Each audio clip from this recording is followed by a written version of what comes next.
Hey guys, this is Fear Dragon. I'm here with the one and only Game Time. How you doing today, man? Pretty good, man. Pretty good. Feeling good about Dreamhack Austin in general. So had a pretty good event. But yeah. Yeah. It's day 2, so you had a really sick run yesterday and couldn't quite make it to the next round, but still earned yourself $1,000. Definitely. Yeah, I was pretty happy about it. Like, obviously, as a player, you always want more. You want to keep going on in the tournament and stuff. But I got a pretty hard group. Like, I had Showtime. I had to play him first. Somehow took a map off him. But yeah, like How did you take a map off of him? the only way you can, right? Had to cheese him out. But yeah, I won game 2, and then it was a decent series, I guess. Like, he's just like better than me overall, right? I mean, Showtime is like one of the best European players, right? So it's okay. And then I thought I was gonna be Igus, and then I kind of like got like into my own head a little bit too much. With I took like a risk that I shouldn't have. When I won game 1, and then I lost game 2, and when I kind of should have won. Everyone always says that, right? You should have won the game, but like I made a little bit too many small mistakes in game 2, and I lost that game 1, and it was close. And then game 3, I took a risk that I shouldn't have taken, and I lost the series. So it was 1-2, 1-2, but it's okay. Still round of 32. I still like my goal was round of 32, so like I'm okay with it, you know. But like I always, you know, as a player, like I said, you always want to get more, but it's all good, you know. Yeah, it's just like as soon as you get to the round of 32, you're like, round of 16 of a new goal. Exactly. You always want more. Like, just want to keep grinding, you know. Yeah, to rewind a little bit, also, I think one of the biggest upsets at this entire tournament was you defeating Thermal in a really crazy series. Talk a little bit about that. Yeah, that was crazy. Like, I beat M Canning, and like, well, the first series when I beat M Canning, I was like, I'm not playing like my best. Like, that was when I realized like this is LAN and it's a completely different like environment, right? I got to get comfortable. I got to figure out like what differences I'm going to make in my play to make it more comfortable for me as a player with my styles that I'm choosing, right? And you know, you as a player, you practice a lot of styles, so like when you're prepared to switch it up in the tournament, right? So versus M Canning, like I kind of played like styles that like you had to control like really well, or else you're just gonna lose. And like it works online when you're super comfortable, but like and that kind of setting was tough. So like when I was playing him, like game 1 went like super smooth. I played I had like a nice timing and I won pretty easily.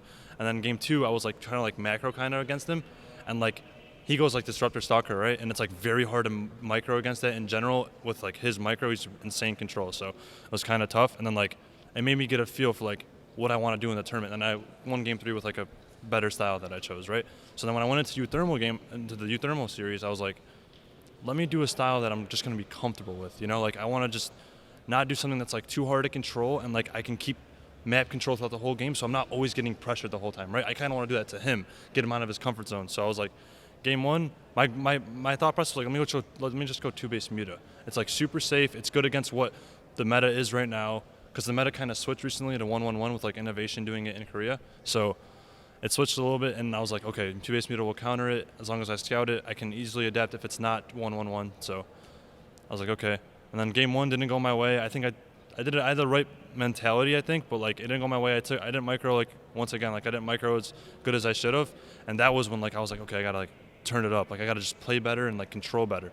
And then game 2 was like super clean. Like I was super happy about it. Like I took no damage versus like the Hellion Raven build. I took a little bit of damage to Ravens later on in the game, but like in the beginning, like getting set up to 2-base Muta into like my 3rd base, no damage at all. Like super clean overall, very comfortable. And like I got my mutas out, had map control for like the whole mid game, and then since I went 2-base Muta and Muta Ling game 1, I figured he would expect that I would just go into Muta Ling Bling game 2, right? So I was like, okay, I'm gonna make 2 evos and hide my Roach Warren, and then I hid the Roach Warren and got +1 attack, +1 missile, +1 carapace, and then I just hid the roaches for as long as I could until I had to show them, and then he just wasn't expecting it, and it just like rolled over, you know, because it snowballs if you don't have tanks. So I was able to like mind game him a little bit there, and then game 3, man, game 3 was insane. Like if you could watch this game on Abyssal Reef, it's on Base Trade stream. It was the craziest game like of the tournament in my opinion, like for me at least. And like basically it was like I wanted to get him out of his comfort zone again, right? So like I saw he was going 2-1. I'm like, I'm not going to go 2-base Muta. Abyssal Reef is a good macro map in general. Easy to kind of get up 3 bases. Kind of hard to get a 4th, but once you have your 3 bases and you get rolling, it's okay. But like I'm like, okay, he's going 2-1, and he doesn't really know how I play, right? He was rooming with Optimus actually, so this is like another mind game, right? And I play Optimus all the time. So Offline mind games. the offline mind game. So I'm like, Optimus probably definitely told him I play super standard, you know? So I'm like, okay, how do I win this game, right? And I was watching Buell VODs, Buell versus Young recently in a tournament, and I was like, I'm gonna kind of do what he does, but I'm gonna do like a little variation of it. So I went for like a little link flood with 2 versus 2-on-1, which is very good because like he only has Marines to deal with the early game, and he wasn't expecting it that much. So I killed like a bunch of SCVs at his neck, killed a depot, just like slowed him down, right? And like I'm just droning, making link queen, and then single evo is what Buell was doing. So I got +1 carry pace, and then just kind of kept rolling, got to 66 drones pretty quickly, and then he hit me with like he went 2-on-1, right? So he's gonna have the 2 medevacs and the drops, but I held that off pretty easily. And then he had like a follow-up attack with like a cyclone and like 20 Marines and like 3 medevacs. And I was like, shit, how am I gonna hold this? I didn't add a late bailing, that's my mistake. So I was like, how am I gonna hold this? And then I pulled every queen, had a bunch of lings, and I was like, I just gotta let him commit into my base more so I can get a decent surround. He committed a little too much, I think, so I got a nice surface area with my +1 carry pace finishing a little earlier. And then I had a +1 carry pace for the fight, obviously, so it went pretty well. I just traded, I think is how it went. I took a little bit too much damage maybe, but it was at worst like we had like an even game because I droned so heavily. So I was still on like even footing at worst. And then I was like, okay, a switch in my head flicked, and I was like, I had a 4th base going up too, so I was like, I'm going to have 4 hash larva, and he just lost like the majority of his army, and I was sniping some of his medevacs, so he's not going to have like a lot of map control with like dropping and stuff in general. So I was like, even if he drops, I'll have reinforcements. Let me just put on aggression from here on out, as he took the forward 3rd base on Abyssal Reef, which made it an open area to attack. So I was like, this makes perfect sense, and I have a good economy. Not optimal, but it's good. It's not, let me just keep this up. And I was so stubborn with it, right? So I got 1-1. I got +1 melee, +1 carry pace, and then I got +2 carry pace, but I didn't get +2 melee. So I was kind of on a timer as this aggression kept rolling. It was trading so well. But this went on for like 7, 8, 9, 10 minutes. It was going on for like it felt like forever. And then at one point, I had an insane engage. Like he had like a clump of Marines on his ramp, and he just left them. Like he was microing like a different area. And it just got like the best connections ever with banelings, and it was like 20 Marines just got melted, and I was actually, I remember I was watching that moment, and it was actually we were watching on the base trade stream, and we were watching the production tab, and it was like literally that moment that you got that. I was like, oh, has Euthermal started up 3-3? And like immediately you see 3-3 going up, and then like the banelings connect. And I was like, oh, 3-3 cost him. He must have been looking at it. Yeah, he must have been looking at his engineering base. Hotkey your engineering base, Terrence. Yep. And then like, once that happened, I was like, shit, I can win this game. I was like, holy cow, this is amazing. Like, I'm about to beat Euthermal, right? And then, like, he's so good defensively. Like, he just kept getting out units, good splits, better control after that one bad fight that he had. And I was like, okay, group up one more time. I was floating a little bit of gas. I was like, let me just get a lot of banelings at one time, right? He pushed me back a little bit. I got like 30 banelings. I just rolled in and I saw his 3rd CC die, and I was just like, that's game, man. I won. And he just said, GG, well played. And I was like, I just beat Euthermal. I put my face in my hands like that on my keyboard, and I just got up, and I was like ecstatic, man.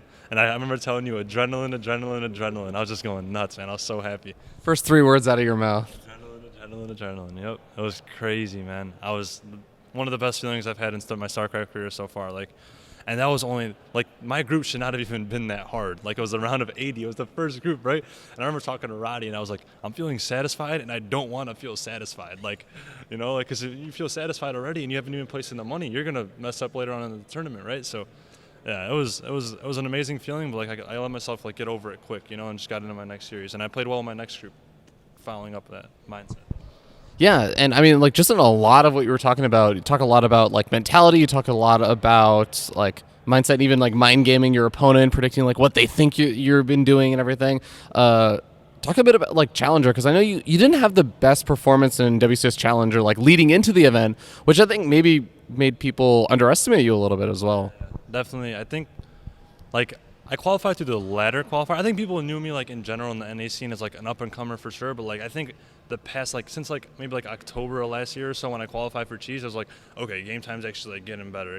He might actually be able to compete with us, And, like, that was kind of when, like, I kind of, like, broke through kind of in the NA scene, and, like, I think it was pretty expected for me at least, like, to get at least, like, if I didn't get the top 8 ladder, I would got it in the qualifier. So I got the 8th spot in the ladder qualifier, so I was like, it's okay, like, I played pretty well in ladder that week, so I was like, okay, I'm pretty happy, And then, like, the qualifier bracket came out for, like, the WCS Challenger bracket, and I got puck round 1, and I was pretty happy, I'm not going to lie. My ZVP is my best matchup by far, and, like, I'm super confident in that matchup. And, like, going into that series, I was watching VODs the morning of, like, preparing, like, a bunch of builds, like, writing down stuff, and, like, just trying to prepare myself to make sure I don't screw up. Because it's double elim, right? So if you win your first matches in the winners bracket, it's huge because like you avoid so many matches in the losers bracket. So I'm like, my mind, I'm like, I just got to get through like maybe one game at a time. But like I want to get through the first series. Maybe if I can get get through 2 series in the winners bracket, that's huge. It's huge. And I think I thought a little. This is kind of jumping forward, but Pili would have been my next opponent if everything like went according to plan. And I'm like, my ZVP is my best match. Like this is like literally what I want, you know. Pili is a great player. I'm not trying to like put him down. You actually play a lot of like practice games with him, right? Even leading up to the event, we probably play like 12 to 15 games, and like he's amazing. Like he's a great player, and like my ZVP is like really good. We're going like 50-50 in general, but like he's amazing. Like he's really solid. Like he's the type of player that's like if you just like kind of like laying up on your like harass defense at all, like you're just gonna kind of lose and like let it snowball. So you gotta like play really good mechanically versus him.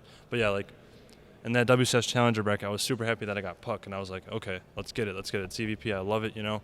And then prepared well. I was up 2-1 in the series, like pretty standard games. I think the first 2 games were like very macro oriented. I told myself I should have won. I lost game 1. And I told myself if I played better versus harassment, I would have done better. And I told myself before the series, too, I was like, if I just got to defend his harass, because Puck is that kind of player. He loves warp prisms. He likes trying to harass you while he's getting attacked. And, like, he just defends, and kills your economy with the warp prism. So I was like, okay, I got to make sure I'm good versus harassment. And I kind of lost versus harassment game 1, and I was like, okay, it's okay. Like, I'm not going to, like, let myself get down. And then I won the next 2 games, and I was up 2-1. And I was like, okay, I'm doing better mechanically, and I'm just playing better games. And I remember game 2 was, like, insanely one-sided. I was super happy because after you lose a game, you can easily snowball and make yourself like just get in a bad place in your head, right? But winning game 2 was huge, and then game 3, it was Belshire. Same thing I did versus Showtime, kind of like link flooded in that one because it's a big wall. It's a good build on that map. And I was macroed first 2 games, so you probably wouldn't expect it. So it's like another mind game thing. So I was up 2-1, and then game 4, I had honor grounds, and it was honor grounds, and I vetoed that map, and something told me in my head to just all in again because it's a decent sized wall, and I'd veto that map, and it was like the worst choice of my life. Like he went like 2 gated depth, and he just hard countered me, and I lost in like 3 minutes, and I was just like, what am I doing? Like I was playing so good macro wise, and like why am I all inning? And then like game 5, like it's Palladino, and I watched a dark VOD of like him like link dropping, and there's another thing clicked in my head, and I'm just gonna all in again, and I'm like, it should have, like everyone says it should have worked. Like I should have won that game if I played it correctly, but like I don't do it a lot. Like I'm not like insanely comfortable with it, so like I did the build, and like long story short, like I did a lot of damage, but I didn't drone well. Like I kept trying to break him instead of just droning behind it. And if I did that, I would have won. And man, my mindset was insanely broken. Like I was just like in my head, I was so like insanely down about like StarCraft in general, and like how much time I prepared for that match, and like how much time I put into StarCraft in general, and like preparing for a match and like having it not go well was just like the worst feeling, you know, like. It sucked, but like I didn't even have a chance, in my opinion, in the lower bracket. Like I think I got like 0-3 by Jig, I think is who I played, and then I wasn't even like an 0-3 because I was playing bad. It was literally I lost because like my mentality was so broken. Like I literally was so tilted, and like I didn't even want to play. Like I was so upset about losing that main bracket. I literally like just had the mindset that I couldn't overcome the adversity. Like I was just like, it's over. Like I can't win, and it sucked in general. Like.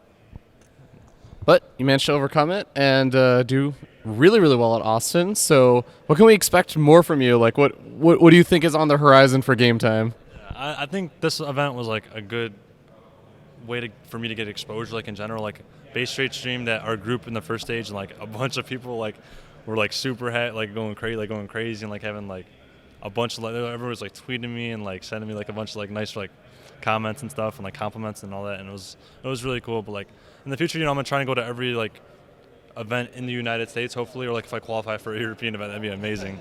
That'd be awesome. So yeah, I mean, I'm gonna try and get to these events. Obviously, I think there's Philadelphia like July 28th or something like that. Yeah, I think it's coming up in like a few months. Yeah, so hopefully I'll plan on going to that, and I'm almost positive I'm going to DH Montreal, regardless of how I do. Like I'm just gonna go to that event. So DH Montreal and hopefully Philadelphia will be like my next 2 events, and maybe a European event if I do well in the qualifier. So that'd be awesome.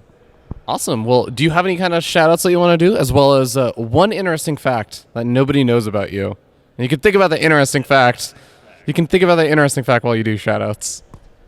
Okay, well, maybe this is like a cool thing to say about myself. So I played basketball like my whole life, right? Like I even have like a mini basketball court in like my backyard. So like I played basketball my whole life. So like I loved competing. Like I was always like super competitive in basketball, and like I played all the way up until like my freshman year. I played freshman year, and then I stopped playing basketball, and then like I started playing StarCraft, and like StarCraft filled like my competitive void, and that's why I think I love StarCraft so much because it's 1v1. It's all about yourself, and it's like it filled my competitive drive that I had for basketball. Like I played basketball my whole life, right? So like I needed something to fill that hobby, and StarCraft literally like just came right in, and it was just like that was like an amazing like thing to fill in, I guess, for like my hobby, right?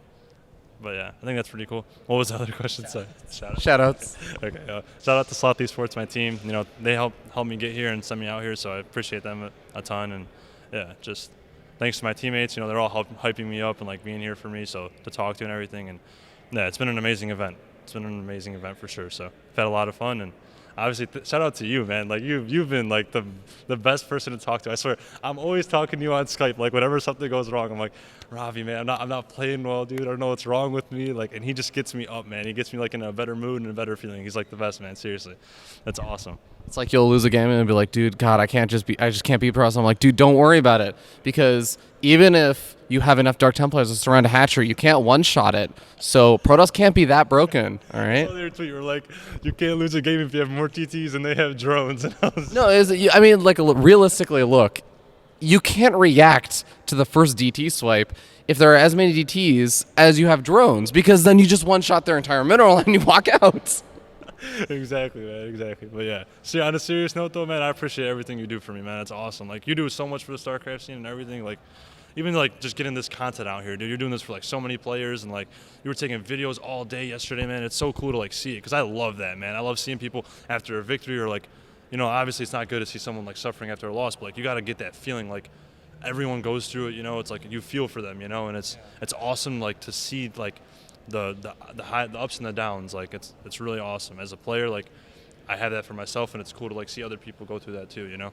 I feel like that's actually, especially like the losses, is the side of players that we don't get to see nearly as much of. Like, I think it's part of it is like, even I feel like a little bit awkward when I'm sitting there in the open bracket area and I'm like filming someone who's like, they just lost their game and they're like head going down and it's like feeling really terrible. You feel bad like filming that, but it's just like the side of StarCraft that you don't get to see very often anymore. I remember like so many players yesterday, like you don't even want to like talk to them. You want to just like let them be. Like they're just like, I saw like Hearthstone yesterday, just like hands in his, like when he lost his match, and I was just like, I felt for him, man, because you know Europeans, they're flying out here, they're out of their own pocket. It's expensive to come out from Europe, so like if they didn't qualify and they're coming out here, it's stressful, man. Like not for us, like it's not nearly as expensive for us to come out here as it's a North American event or United States event. So, but yeah, man, I feel for them. Like it's crazy. Like like even like in WCS, like after a victory, you always show the person that won. You don't show the person that lost. Like that's why I think like I'm gonna bring it back to like when Beyond like lost that match. I think it was for stats and IEM, and like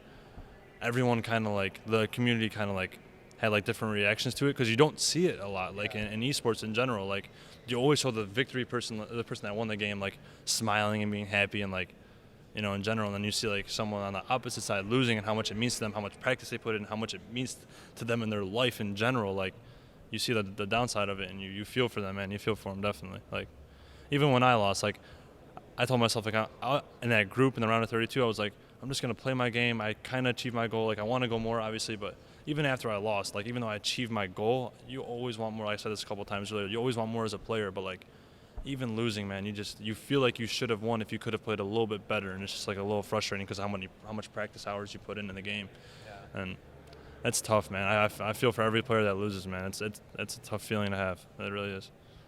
So. All right. On that note, guys, check out Game Time. He's a really awesome NA Zerg player. My dark horse for 2017, and yeah, we'll see you guys next time.